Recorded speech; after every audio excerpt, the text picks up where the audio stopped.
So we're gonna move on to the next subject. Let me just get straight into it real quick. Um, where are we at? Oh, it's supposed to be Drake's lawsuit. So we're gonna get into Drake's lawsuit.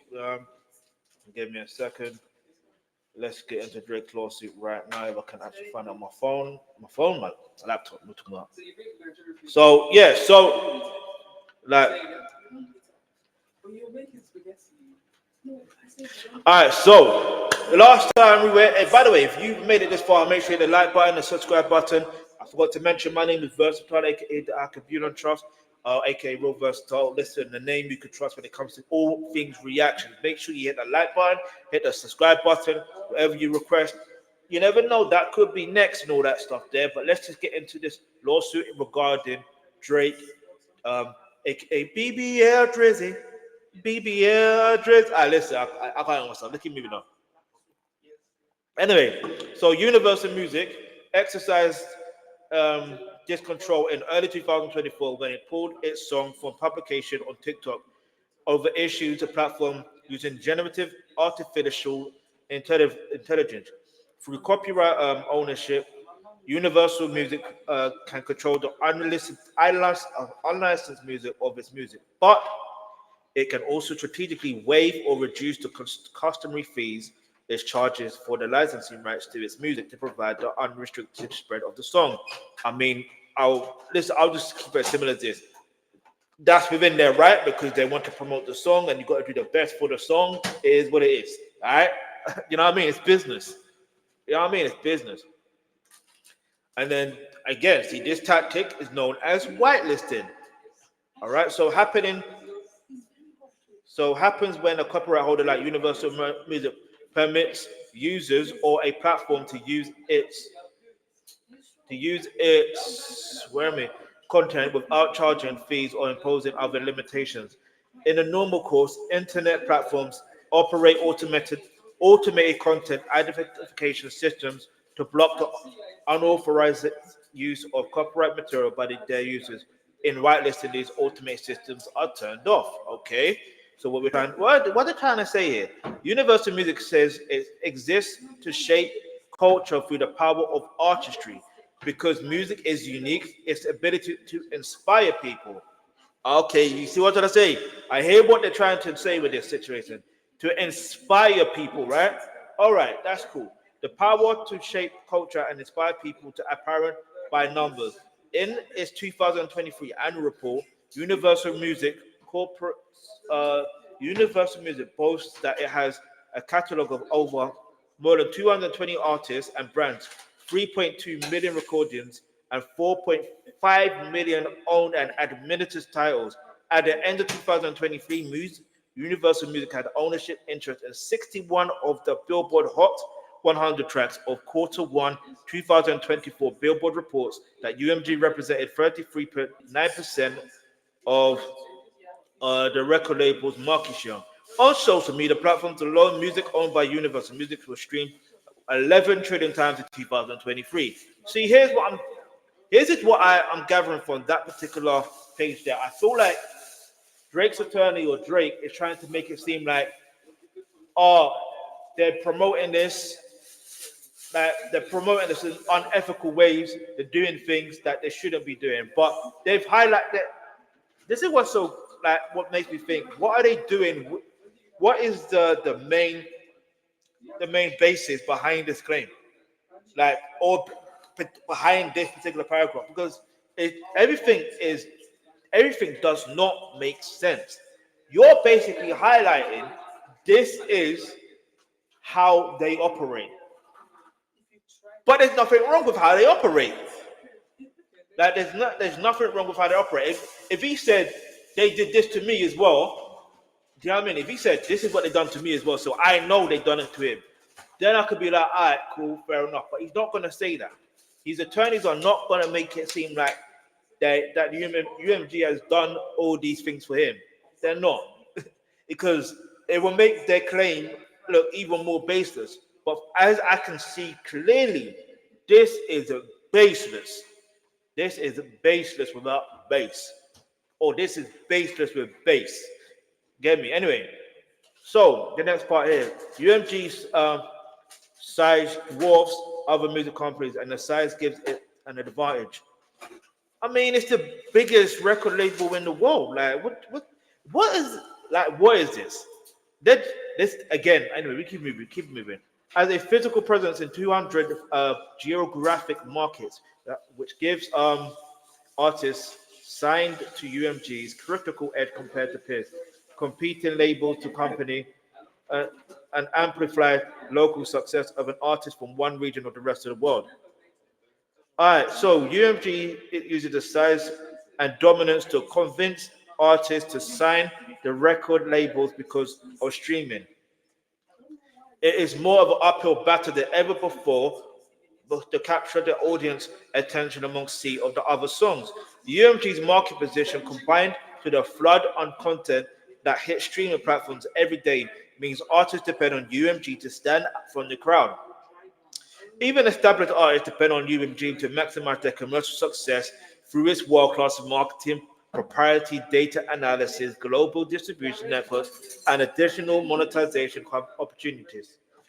Artists signed with UMG is some because UMG partnership promises to support artist music with an experienced team of professionals incentivized to advance one's career. Okay, so what I'm gathering here is making me it, it feels as though in this particular page, the page we just read, he is trying to make it seem as though, right, that UMG are so big, they're so powerful that every artist, whether you're independent or not, you need them because they're gonna promote they're gonna promote your music and get it to this place and that place. That's what he's trying to make it seem like, and I hear it to a degree. Because they are a big label, but at the same time, it's not about um, other artists having an uphill battle, other record labels having an uphill battle. That is not the case, all right? If your music is good enough, like we live in a social media era, so if your music is good enough, I guarantee if it gets to a point where it could go viral. Once it goes viral, you never know where that could end up. Because I promise you, yeah, I genuinely promise you, there was a time, I'm not sure if you know, but maybe you do know, right? There's this guy called Michael Dapper. He's a comedian. He has a character called Big Shaq, which is from somewhere in London. Yeah, mind you, yeah. Let me just break this down for you. He did a freestyle. He was literally copying RS, aka Roll Safe. Yeah, he's the one that kind of set the level still doing the fire in the booth. And once he did that, cool, whatever. He didn't really. He think went viral, but he didn't. He never made a song out of it. Big Shaq, aka Michael Dapper, however, made a song out of it, and that became a global hit. That's an example. You just never know what could go viral. You never know. So you tell, and that's during the streaming era. That's during the streaming era. Like I promise you, that's during the streaming era. And he was not signed to UMG at the time, nor was he signed to Sony at the time. You got to understand there's levels to this thing. If your music is good enough and it goes or even if it just goes viral, you would get it is what it is. So I don't know what Drake and his attorneys are trying to do here, but let's keep it moving. That's my interpretation. My interpretation is Drake, like Drake is trying his best to make it seem like UMG are so big that you need them to push their music. They go, oh, of course they like your all Drake is doing in this lawsuit is making it seem like okay, you know what, maybe I do need to sign to UMG. You know what I mean? If I'm a music artist, maybe I do need to sign to UMG because they will help me with my music career. That's just a no-brainer, right? But yeah, so anyway, let's get to the next page. UMG executives are handsomely compensated for exploiting artists' works. It's business. It's business. UMG's executives are handsomely compensated for exploiting artists' work. No, it's not called exploiting artists' work. It is called business. You pay me. In fact, no, I pay you this a certain amount, right? I'll pay you this advance, and then you got to pay me back this advance and also profit as well to make sure, you know what I mean, we're in good standing. That's it's business. Yeah, it's business. Obviously, they're going to use their marketing dollars or whatever currency they use. Let's use dollars in this sense because they're American. I feel like they have to find ways to market that because some artists will use the advance to market to not even market themselves. They would use it for other means. Like I've heard Megaman from So Sorry talk about the whole marketing, the money that you get from art from record labels. I think Lethal B talked about it at one point. Like, and it makes sense to why that's what it is. You know what I mean? You've got to learn from these situations. It doesn't mean that you know what I mean. You have to pay that money back. It's a loan, bruv.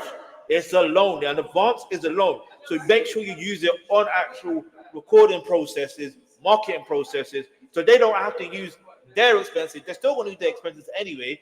But either way, you sign a contract, and depending on the deal you sign, you will get that certain percent back, and they will get a certain percent back. That's business. That's not exploiting an artist's work.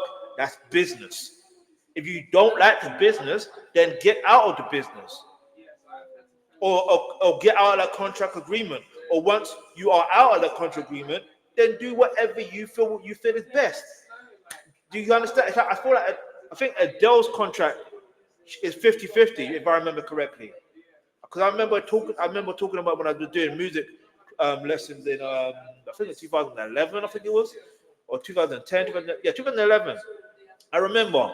So it made me realize you can have a contract that works in your favor. All right, so let's keep it moving. So UMG reports that its executive compensation is driven by transition to more performance-based packages, which it should be, just like sports. If you perform well, you score more goals, you have more assists, depending on your position of on the, like if you're talking about football and soccer, something you call it, it's the same thing. Certain clubs have a structure of performance-based packages salaries. You got your base salary, and then you got your performances, bonuses. Yeah. So if you score this amount of goal, this is why there's certain players there. If you notice, certain players make sure they do the best they can because they know they want that bonus, bruv. They will try to do the most to get that bonus. You understand how it works? That's how it works. It's business. It's business. Anyway, UMG exec, and it motivates the person. Like you telling me, if I'm a music artist, and leave your answer in the comment section below. If you're a music artist, right, and you're signed to a company, let's say it's not UMG, but let's just use UMG, and they have this performance-based packages. Are you not going to do the best you can to make sure you get paid on those performances? You will make sure you do the best. You will try to do the best possible because obviously the best you do, the best you do, you are able to sell more. Once you sell more, they make more, but also you make more. It's a win-win. How can you lose if you sign a great deal? If you sign a poor deal, then fair enough, you lose. However, you know what I mean? Because even you can leverage yourself to a point where even if you sign a poor deal, because there's been many instances, many have signed a poor deal because they didn't know any better, and then they got themselves in a situation they have a great deal. That's just how it goes. You live, learn, you prosper. But anyway, let me just keep it moving, and this will probably be the last page I'll read for today. Then we get to another day. It is what it is. I'm gonna take my time with this, even if the thing is complete and there's a resolution to this situation. I was dismissed. I'll still go through it. All right. So where was I? So UMG executives including those at Interscope have an annual incentive program. There we go. Here we go. This is where it's getting interesting now. Um, Incentive program which they are rewarded for meeting and surpassing sales profit projections among other metrics. Nothing wrong with that. The incentives are largely based on specific UMG divisions rather than performance of UMG more generally. Nothing wrong with that because UMG is the umbrella. Then you have a different company underneath that. If your company that you are signed to doesn't have the same structure, that's on you. You know what I mean? Not on UMG. That's on you. You understand? Anyway, let's keep it moving. All right. So the incentives are largely based on specific UMG driven rather than performance on. For example, the annual incentive for bonus Interscope CEO John Janet is based 90% on the financial success of Interscope and only 10% on the financial success of UMG generally. Here's what it is. The division-based incentive structures creates perverse incentives within UMG. Mr. Yannick and other Interscope executives are incentivized to maximize the financial success of the Interscope's label without taking into account the impact on other UMG labels. For example, through the promotional recording and revitalizing impact on Kendrick Lamar's entire record in catalog, including the first 5 studio albums, Interscopes, and Interscope executives benefit regardless of the effort on other UMG labels, like Republics, and which represent Drake. UMG and Drake here have a long partnership. UMG began profiting off Drake's art in 2009. The parties extended their contract in 2022. Keyword, they partnered and were profiting in 2009. They extended the contract in 2022. So, Aubrey, if you're the one that do not like what's going on in the whole situation with UMG, why did you extend your contract? Why did you extend your contract? This is a key thing here. Why did you extend your contract? You cannot tell me he didn't know all of this information beforehand. You cannot tell me this because he's been dominating the charts, dominating the streaming platform. He's been dominating for years. Yeah, whether and so much to the point they want to try and pinpoint and paint. Oh, he's got more number ones than Michael Jackson on the billboard now. Which I'm like, that doesn't even make sense because the timing of when these artists came up, when Michael Jackson had his situation, when his music was out, like his music is still out, but when you focus on the artists of personally, Michael Jackson's situation is when he was competing in an era where you have to physically go out and buy albums, physically go out and buy albums. You know what I mean? Michael Jackson had to go to physical stores around the world essentially, and also he will do signings. Do they do signings now these days? I doubt that. You know what I mean? So again, I'm just saying this to a point where if Drake or let's say Aubrey, if he decided to extend his contract, the question I want to know is why. If you knew all of this information, I'm just like to me, it's just common sense. Or is it common sense? Leave your answer in the comment section below. Anyway, where was I? Sir Grange. I'm not going to call him Sir Grange. What is this? Anyway, Lucian Grange described Drake as one of the biggest artists of the day and expressed that UMG couldn't be more excited about what lies ahead. Interesting word, lies. I'm joking. Hear me out. Anyway, what is relationship with Drake? Through the contract extension, UMG profits from its exclusive right to exploit Drake's music. See, again, all right, so we're going to end on here, but I just want to quickly say something on this particular situation. When it comes to Drake and on this lawsuit, I keep on seeing keywords like exploit. It's not exploited if it's a contract agreement.